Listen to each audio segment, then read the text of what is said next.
వివాహ కార్యక్రమాల్లో వధూవరులతో పాటు స్నేహితులు, బంధువులు ఒకరినొకరు వివిధ రకాలుగా ఆట పట్టించుకోవడం సర్వసాధారణంగా జరుగుతుంటుంది. కొన్నిసార్లు సరదా ఘటనలు కాస్త సీరియస్ గా మారుతూ ఉంటాయి. ఈ తరహా వీడియోలు సోషల్ మీడియాలో రోజు చూస్తూనే ఉంటాం. తాజాగా ఓ షాకింగ్ ఘటనకి సంబంధించిన వీడియో నెట్టింట తెగ చక్కర్లు కొడుతోంది. వివాహ కార్యక్రమంలో పురోహితుడు మంత్రాలు చదువుతుండగా ఆకతాయిలు చేసిన పనికి సంబంధించిన వీడియోపై నెటిజన్స్ ఫైర్ అవుతున్నారు.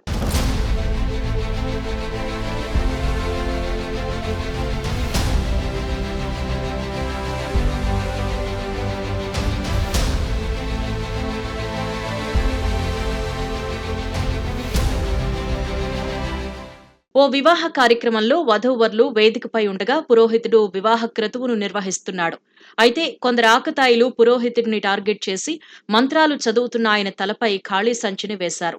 ఊహించని ఈ ఘటనతో పురోహితుడితో పాటు అక్కడున్న వారంతా షాక్ అయ్యారు. అయితే చుట్టూ ఉన్నవారు సర్ది చెప్పడంతో పురోహితుడు పెళ్లి క్రతువుని కొనసాగించాడు. అంతటితో ఆగని ఆకతాయిలు ఆయనపై రంగులు చల్లడంతో పాటు దుప్పట్లు కూడా విసిరేశారు. దీంతో పురోహితుడికి ఒక్కసారిగా కోపం కట్టలు తెంచుకుంది.